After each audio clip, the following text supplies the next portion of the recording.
Welcome to Super Easy Physics and Mathematics. This is the part 2 of the step-by-step solution of IGCSE Biology Paper 4 Extended, Variant 2, February-March 2023. In this paper 2, we are going to look at the question 4, that to do with translocation and photosynthesis. Question 5, to do with sex organ and coordination central nervous system. Then question 6 had to do with genetic modification and engineering. The total duration for this paper is 1 hour 15 minutes, and there are 6 questions.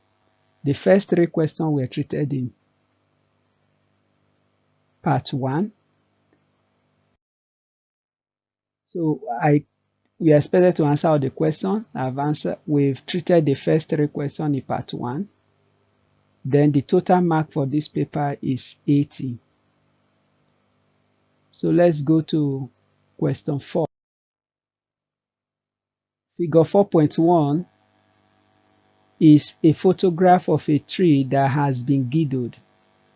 Girdling involves removing a complete circle of bark and phloem from around the tree. So take note of this word, removing bark and phloem from the tree. So this is the key to answering this question. Explain why the area above the girdle will become swollen. Use the term source and sink in your answer. So one thing you need to understand, you have to understand that the question says that the bark has been removed and then the phloem has been removed. Why is the phloem removed? If you look at the vascular bundle of the stem, the xylem is on the inner part, and the xylem carries water, transportation of water from the root to the shoot and the leaf, where photosynthesis will take place. But the phloem is at the outer part of the vascular bundle. So when you girdle the bark of the tree, the xylem is cut off. So you have this structure. So you have the epidermis, and then you have the cortex, part of the cortex, and then the phloem is removed. So let's quickly look at it. Now, if you look at, if this is the stem, then you have food is transported down through the phloem, the vascular body on the outer part, while water and salt are sucked up and carried in the xylem vascular, which is the inner part of the vascular bundle of the stem, through the process of translocation.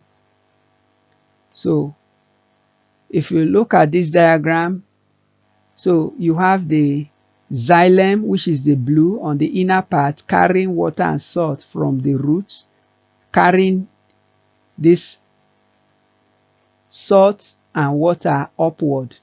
Then on the outer part, you have the xylem carrying manufactured food. That's why I use the color green for the code. So this is how water and food move in the vascular bundle. So the vascular bundle is a part of the plant that does the work equivalent to vein and artery in humans. So during photosynthesis, sugar and amino acids are made in the leaf. So when they are made in the leaf, they have to be carried down by the phloem. Then the carbohydrates made in the leaf are converted to sucrose and transported in phloem to the root, another part of the plant that uses them. So the leaf is the major source where plant food is produced, while the roots serve as a sink for the food.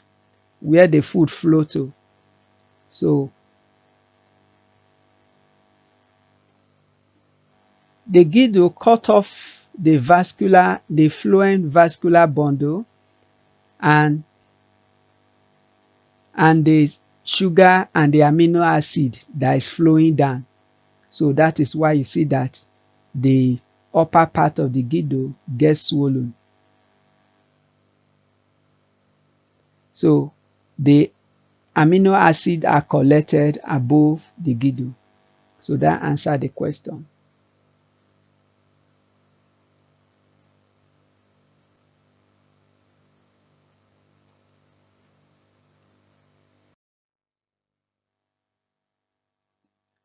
Explain why the leaf in guido tree are still able to receive mineral ions from the root.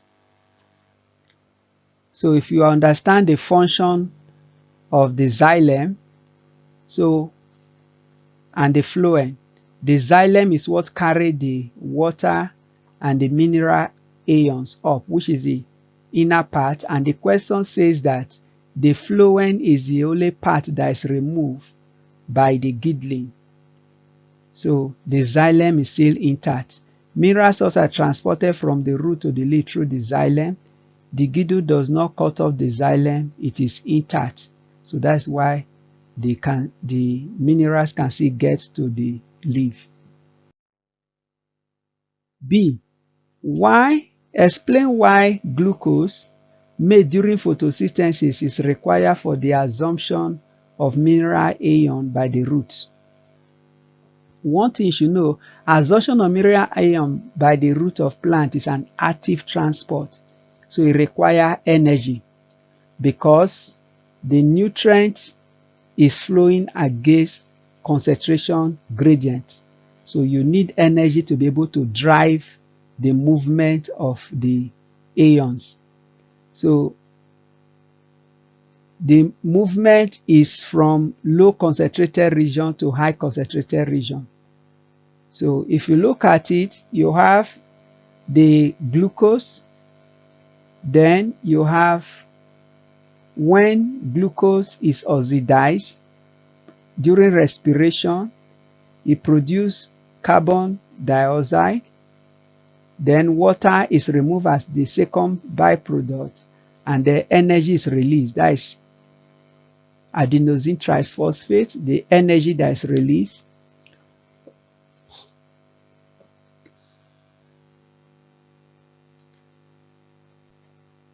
Explain why glucose made during photosynthesis is required for the absorption of this. So the energy needed for this translocation is released during the use of the glucose for respiration. So that is when the energy is released. It's during this respiration that the energy is released. So if the glucose is not used during photosynthesis, then the energy that is locked up in the glucose cannot be released. State the balance symbol equation for photosynthesis. Now, photosynthesis, the major reactant or the nutrient needed for photosynthesis is carbon dioxide and water. So when they combine together in the presence of sunlight and chlorophyll, so this acts as the catalyst, the condition under which photosynthesis can take place. So it's only the green part of the plant that photosynthesize, and then there must be sunlight before photosynthesis can take place. It will produce glucose, and then oxygen is given as a byproduct. Now, if we want to look at this equation, so let me explain how to balance the equation. Now, there are other forms of starch actually that is produced, but this is the simplest form of starch, the glucose. So if you look at it, on the right-hand side, you have 6 atoms of carbon. But here, carbon dioxide is only 1. So to balance it, you put a molecule of 6 behind it. So that balances the number of carbon. Then on the glucose, right-hand side, we have 12 atoms of hydrogen. And then to balance it here, we have 2. So multiply 2 with 6. That will give you 6 atoms of hydrogen. So we balance for carbon and hydrogen. So now let's look at oxygen. 6 molecules of oxygen here in carbon dioxide. So 6 multiplied 2, that give you 12 atoms of oxygen. Then 6 multiply 1 in water, that is give you 6 atoms. 6 atoms added to the 12 atoms of carbon dioxide will give 18 atoms of oxygen. So here we have 6 atoms of oxygen, so we are left with, remove 6 from 18, we are left with 12. Here we have 2 atoms, so divide 12 by 2, that will give 6. So you have 6 molecules of oxygen. So that gives the balance equation. So the 2 reactants for photosynthesis is carbon dioxide and water.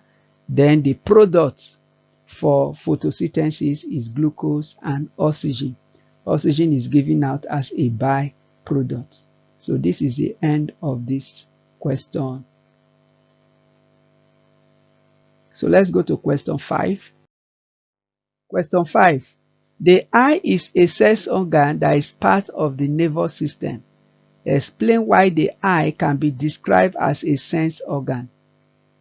Because the eye contains a group of receptor cells that detect and respond to light as a stimulus. So it has the ability to detect light as a stimulus, and then the stimulus, so that is why it's a sense organ. It can sense light. Okay. State 2 parts of the central nervous system. So you have the brain and the spinal cord. So these are the 2 major parts of the sense organ. So you have the spinal cord and the brain. So each one give you 1 mark. Then figure 5.1 is a diagram of a section through the eye. So draw X to identify the blind spot. So the blind spot is the part of the eye that does not contain cones and rod. So it is not sensitive to the stimulus of light. So that's why it's called the blind spot. Now let's just label the part. So we have, so that is a blind spot where the nerves come together to enter to start going to the optic nerve, where they come together to leave the eye and start going to the brain. So G is the optic nerve. So we have, so that is a blind spot. Then we have the fovea, which is the most sensitive part of the retina. In the fovea, you have the highest concentration of cone and rods. So that is the lens, iris, pupil, corneal. Then you have the suspensory ligament. Then F, you have the ciliary muscle. H is the optic nerve. Then G is the optic nerve, and H is the retina.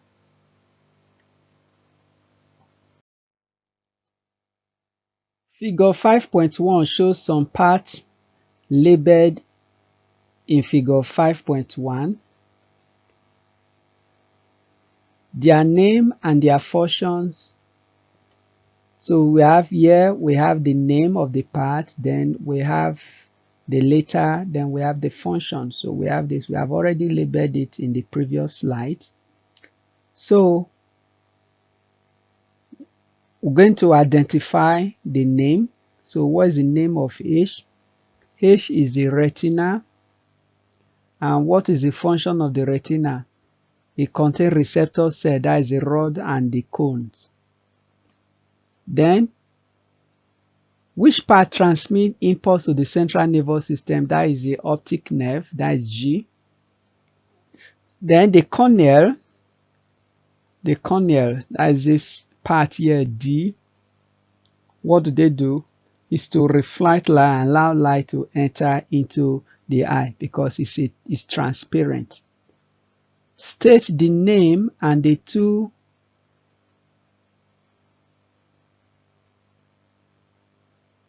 Alright, if you look at, okay, yes, state the name of the two effectors that contract and relax during the pupil reflex. So the pupil. So if you look at the pupil, that is this hole here. So we have this circular muscle and the radial muscle. So if I show that, so you have the circular muscle on this gray part. Then you have the radial muscles that come out. So this is in dim light. So you have this in dim light. The circular muscle relax. And then the radial muscle opens. So then contracts. Then open up the pupil. There will be gap. Then if you look at, in this case, this is in dim light. The size of the pupil reduces because there is the circular muscle here contracts and then the radial muscle relaxes and then the size of the pupil reduces so that little amount of light can enter in bright light, but this is in red light, when you have dim light.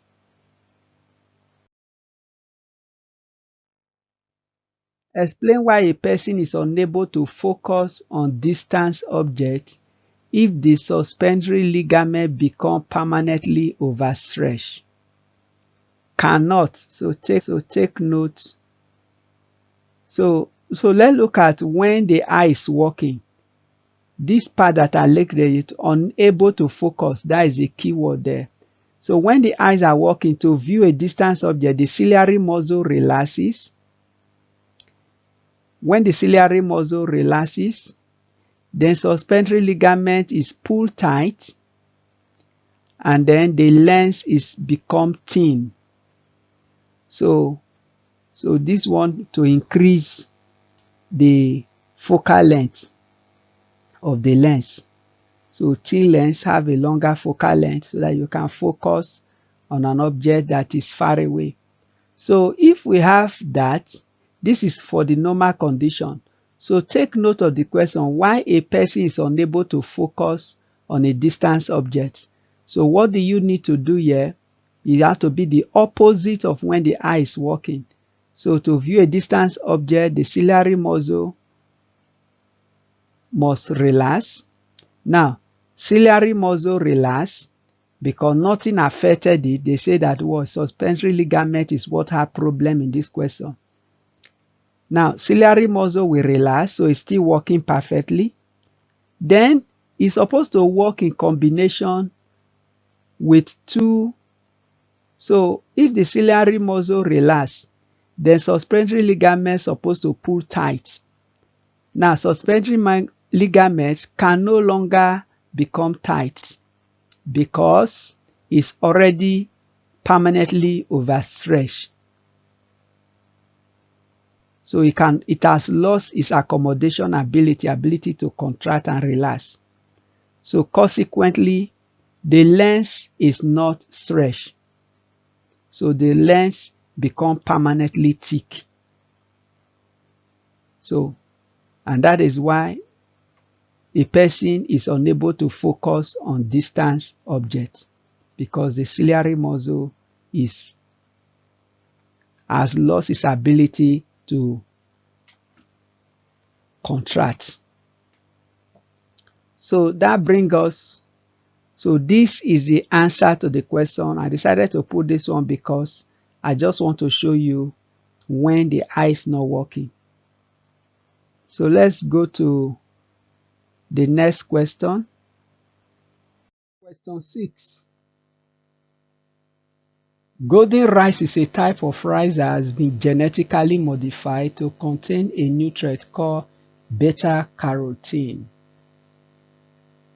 Figure 6.1 shows the genetic modification process used to produce golden rice. So we have in part A, where you have the bacterial cell, that is then you have the plasmid isolated the plasmid isolated. Then the plasmid is cut open with restriction enzyme, and then the restriction enzyme will come here to combine with the gene DNA cut with restriction enzyme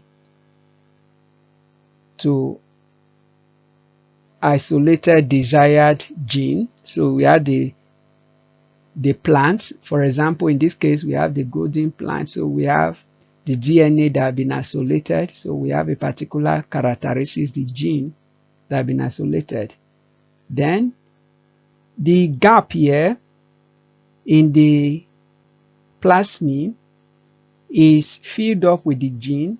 So to create the cut plasmid join with desired gene using ligase, so that is a glue, and then to form the recombinant DNA. So here, then it is being grown in a culture. So right plant infected with the genetically modified bacteria in a culture. The right plant with the ability to produce beta-carotene are grown. So inside the culture, then later is separated, then the tissue culture for germination. So let's see the question connected to it. So, and this process of propagation is called micropropagation. Question 6a. Using the information, complete the sentence by describing how rice is genetically modified to contain beta-carotene. Then the part labeled A in the bacterial cell is a plasmid. Then part A is extracted and cut using restriction enzyme, forming sticky ends. Then the part B is the gene that codes for the reproduction of beta-carotene. The enzyme used to cut A is also used to cut B from the plant DNA. The part B is inserted into the plant labeled A using the enzyme DNA ligase. This forms part of label C, which is called recombinant plasmid. Part C is put into a bacterium. The bacterium is taken up by rice plant cell, giving them the ability to produce beta-carotene. Now, tissue culture is a form of dash reproduction, a sexual reproduction that is used to produce many identical plants producing beta-carotene for commercial use. Now, apart from structural feature, state two reasons why bacteria are used for genetic modification. Apart from structural feature, so there are 6 advantages of using bacteria for genetic modification. Number 1, bacteria reproduce rapidly. They don't have ethical or welfare issue. No restriction for using bacteria for modification of gene. Then bacteria can make complex molecules. They are easy to maintain and store because they don't take up space. Bacteria share genetic code with other organisms like rice used in this question. So these are basically some of the reasons why bacteria is being used for GMO. Now, discuss the disadvantage of genetically modifying rice plants to produce beta carotene. Now, we have additional nutrient energy content and the content may be too small in the particular plant. So, in terms of the analysis, the nutrient in the new hybrid compared to the original rice, so there might be difference in the nutritional level content. Then seed may be expensive to purchase, so the farmers, if they want to use it commercially to reproduce, then farmers are unable to save the seed because of the genetic modification. They can't save it against next planting season. Then the GMs could produce side effects and then possibly health risks to consumers. So consumption of genetically modified food could be the cause of health reason. Then the risk of cross-contamination with white rice. So there is a risk of cross-contamination with white rice. Then reduction in biodiversity or genetic diversity, because all the plants, because of modification, will not be having the same characteristics. So there is a fear that consumers won't buy genetically modified products. So these are some of the concerns why it is not profitable necessarily to genetically modify rice. Then most people still express ethical concern for genetically modified products.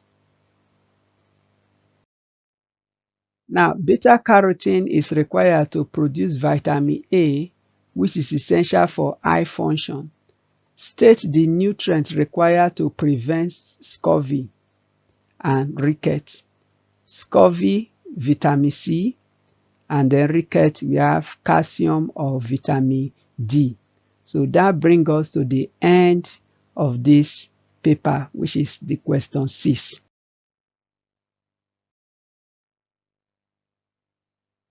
I know you are a brilliant student who want to succeed.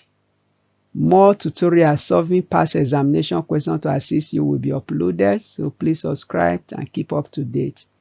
Please kindly like and comment on the video and feel free to ask any question. I will make time to reply you. Thank you for watching. If you have not gone through the part 1, you can go to the part 1 and go through it. SEPAM is for fast and easy learning.